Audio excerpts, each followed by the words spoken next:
I think our countries are adjusting. We've seen a lot of progress they have made in fighting inflation. Constraint on both the supply side and the demand side is affecting prices. We have seen a dramatic decline in European exports to Russia, particularly exports of goods that are under sanctions. The 2022 full-scale invasion of Ukraine by Russia was a massive contributor to skyrocketing energy prices across Europe. Now, prices have stabilized for oil and natural gas, but some countries in Eastern Europe and Central Asia are still paying significantly higher prices, which is slowing down entire economies. We're joined now by the European Bank for Reconstruction and Development's chief economist, Beata Javorcik. Beata, the areas that you cover, some of them are failing to recover. What are the chief challenges facing Eastern Europe and Central Asia? Well, we are seeing a big energy shock that is affecting the European continent. Prices of natural gas in Europe are 4 to 5 times as high as in the United States. And this is eroding European competitiveness. Moreover, if you believe future markets, there will be even a small uptick in these prices as the heating season kicks in.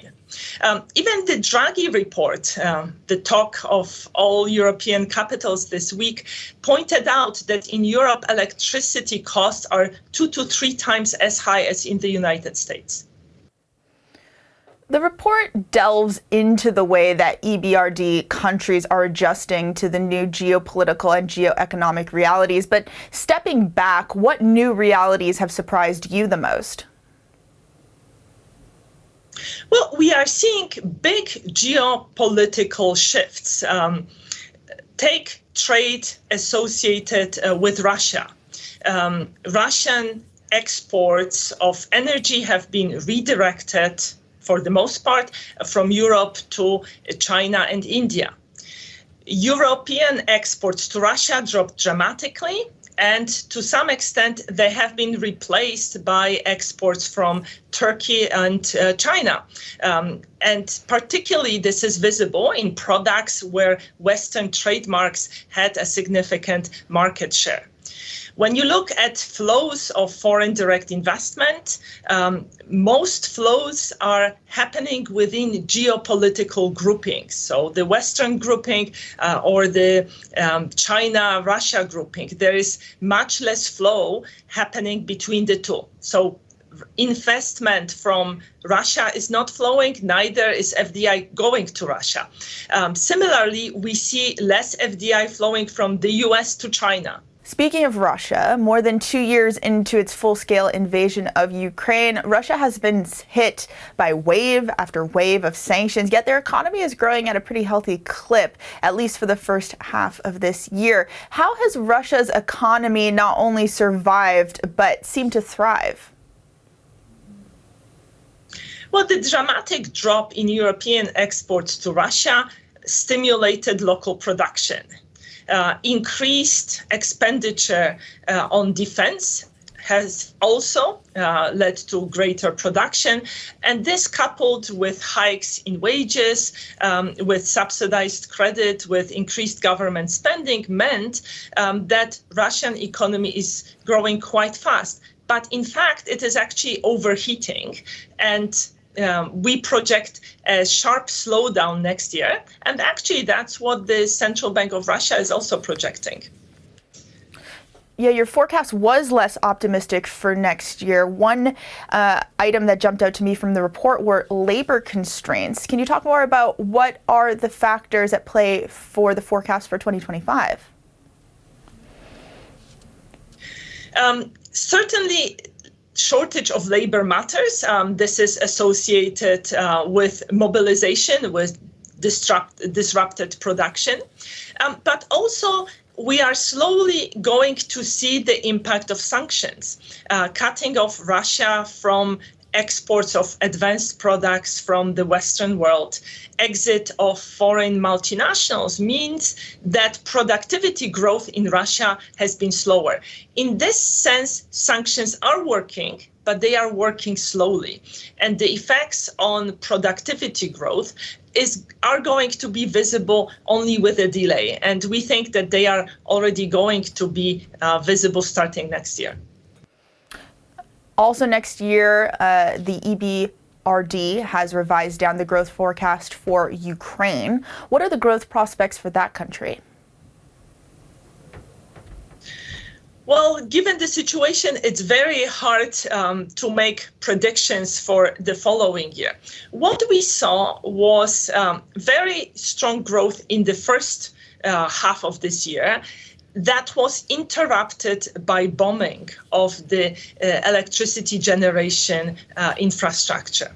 And that has put Ukraine in a very difficult situation.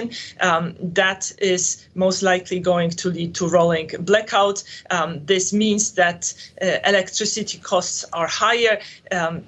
That makes it difficult for the private sector to cope. So even though there are some positive developments, such as the Black Sea corridor is functioning. It allows for exports of grain, also exports of metals and ores. Some even container ships are going there. But the high cost of electricity and the limited supply of electricity has put the country in a very difficult situation. I want to turn back to energy for a moment. Your report outlines that oil and gas prices have stabilized to the average levels seen between 2017 and 2021, but gas still remains expensive in Europe. Why? Well, Europe has made a remarkable switch when it comes to its energy supply. This switch meant that a lot of gas is reaching Europe through LNG facilities rather than via pipelines. And LNG exports and imports are limited by infrastructure.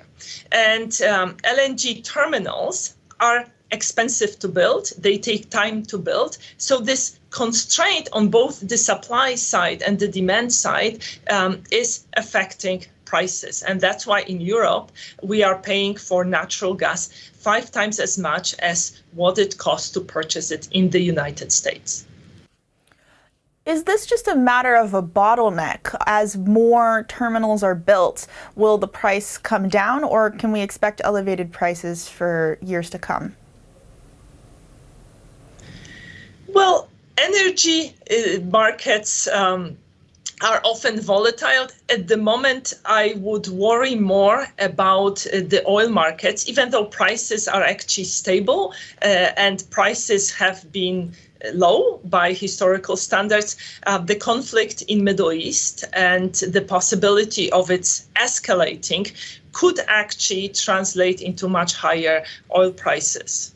So that's a big unknown. That's something that's going to affect world economy as well as the European economy in the near future, this uncertainty associated with oil prices. Part of the story here is Russia, prior to the invasion, had woven an extremely complex web of energy dependencies. And then after the war started and sanctions were ramped up, new networks had to be drawn up. How have energy imports shifted? We have seen a remarkable adjustment of energy imports in Europe. I think few people 2 years ago expected that we would be able to adjust so well. Remember, 2 years ago, there was talk of possible shortages. We managed to avoid them. We managed to source more energy from Norway, from the United States. New LNG terminals came on board. And that has definitely helped, though, of course, we are still facing very high prices of natural gas in Europe. Now, what we did less well was limiting Russian ability to export energy. Russia has managed to redirect its exports to China and India. What we show in the report is that on the import side, there isn't big difference between prices for Russian gas and for gas imported from other places. So this is suggestive of Russia receiving higher price this year for its oil exports, for its energy exports than it was receiving before. And that's because, the price cap that was introduced was not implemented by all countries globally, which of course has limited its effectiveness. Beata, I was surprised to hear that you thought that sanctions still could have an impact on Russia 2.5 years on. What are the implications of sanctions as we move forward? Well, sanctions had cut off Russia from the SWIFT messaging system, which is needed for international trade transactions. And that means that it's much harder for Russia to process payments in Western currencies. So what we have seen is Russian importers switching to using currencies of other countries. So for instance, using the Chinese currency or the Indian rupees or the currency of the United Arab Emirates. What countries have cut their dependence on Russia the most, especially in light of these sanctions? Well, we have seen a dramatic decline in European exports to Russia, particularly exports of goods that are under sanctions. So these are dual-use goods, goods that could enhance Russia's military industrial potential, as well as luxury goods. I don't know whether you're aware of the fact that, for instance, champagne is under sanctions. As is Asti Spumante that Italy used to export to Russia. You see that Italy dramatically declined its exports of pasta to Russia, and now Russia is importing more pasta from Central Asia. So certainly access of Russian consumers to luxury goods has been less easy than before. Zooming out, and of course not asking you to look into a crystal ball, so to speak, are you optimistic about the prospects for the countries covered by the EBRD? I think our countries are adjusting. We've seen a lot of progress they have made in fighting inflation. This disinflation process we observed over the last few years has been very fast by historical standards. For the most part, countries have managed to avoid hard landing. Where the situation is more challenging is on the fiscal side. Countries are facing now a higher cost of borrowing in international markets. For instance, as the war started, Central Europe is paying more relative than Germany for its borrowing. This differential between the cost Germany is paying and Eastern Europe is paying has gone up, and it hasn't declined since then. In the environment of higher interest rates, servicing the public debt is more challenging. And this is particularly something that is visible in North African economies, where the cost of debt servicing is eating up several percentage of GDP. In a sense, the cost is equivalent to several percent of GDP, and it's eating up a large part of government revenues. That's the European Bank for Reconstruction and Development's chief economist, Beata Javorcik, joining us from London. Beata, thank you. Thank you, Cassandra.